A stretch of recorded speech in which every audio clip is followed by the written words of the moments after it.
एक और बड़ी खबर आपको बता दें कि कांग्रेस यूपी उपचुनाव में नहीं लड़ेगी। जराये के हवाले से यह खबर सामने आ रही है। उपचुनाव में सपा की हिमायत करेगी कांग्रेस। सपा की हारी सीटों पर लड़ना चाहती थी कांग्रेस। जराये के हवाले से यह खबर मिल रही है। गाजियाबाद और खैर दे रहे थे अखिलेश यादव कांग्रेस को, लेकिन अब कांग्रेस ने नहीं लड़ने का फैसला किया है। यूपी विधानसभा उपचुनाव में सीटों की साझेदारी को लेकर समाजवादी पार्टी और कांग्रेस के बीच बड़ी दरार सामने आई है।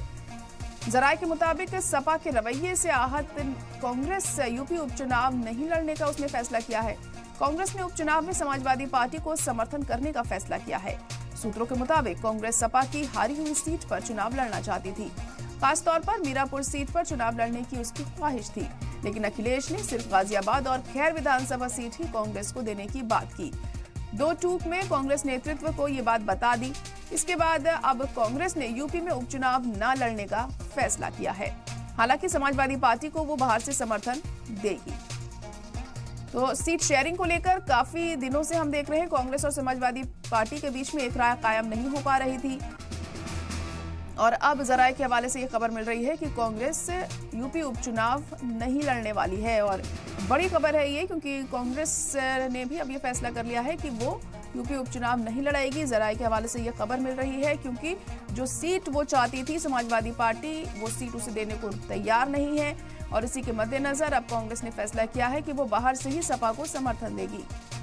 खासतौर से मीरापुर सीट पर चुनाव लड़ने की ख्वाहिश जाहिर की गई थी कांग्रेस की तरफ से, लेकिन अखिलेश यादव ने गाजियाबाद और खैर विधानसभा सीट ही कांग्रेस को दी और ये बात साफ कर दी, जिसके बाद कांग्रेस ने ये फैसला किया है कि वो इस बार उपचुनाव में अपना कोई भी कैंडिडेट नहीं उतारेगी जिन 9 सीटों पर चुनाव हो रहे हैं।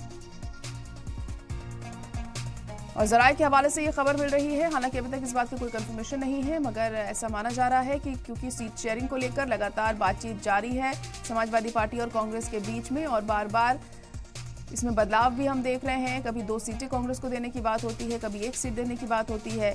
हालांकि कांग्रेस ज्यादा सीटें चाहती है और अपनी मनपसंद की सीट उसे नहीं मिल रही है, और उसी के मद्देनजर ये फैसला कांग्रेस की तरफ से लिया गया है। ऐसा माना जा रहा है कि वो इस बार चुनावी मैदान में नहीं उतर रही है उत्तर प्रदेश के उपचुनाव में, और समाजवादी पार्टी सभी 9 सीटों पर अपने उम्मीदवार उतारेगी और कांग्रेस उसे सपोर्ट करेगी।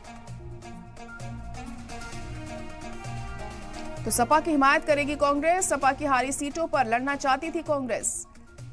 गाजियाबाद और खैर की 2 सीटें अखिलेश यादव दे रहे थे कांग्रेस को, लेकिन इतने से ही कांग्रेस को नहीं सेटिस्फैक्शन मिला और मंजूरी नहीं दी कांग्रेस ने। तो अब ये फैसला किया है कांग्रेस की तरफ से, ये माना जा रहा है कि वो चुनावी मैदान में ही नहीं उतरेगी, उपचुनाव नहीं लड़ेगी कांग्रेस पार्टी, लेकिन अखिलेश यादव को हिमायत जरूर करेगी, सपोर्ट जरूर करेगी। यहाँ पर अब देखना होगा कि चुनावों में क्या कुछ निकलकर सामने आता है, ये फैसला कितना कारगर साबित होता है समाजवादी पार्टी के लिए कि सभी सीटों पर वही अपने उम्मीदवार उतारेगी और बीजेपी को कितनी तगड़ी टक्कर यहाँ पर देती है।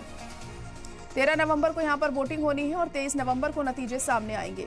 उत्तर प्रदेश की ये 9 सीटें बहुत अहम मानी जा रही हैं। हालांकि 10 सीटों पर उपचुनाव होने थे, लेकिन मिल्कीपुर सीट पर फैसला नहीं हुआ और उस पर अभी फिलहाल चुनाव नहीं हो रहे हैं। तो 9 सीटों पर अभी चुनाव हो रहे हैं, और इन 9 सीटों पर कैसा रिस्पॉन्स आवाम का होता है ये देखने वाली बात होगी। 23 नवंबर को रिजल्ट सामने आएगा, तो वहीं 13 नवंबर को वोटिंग होनी है।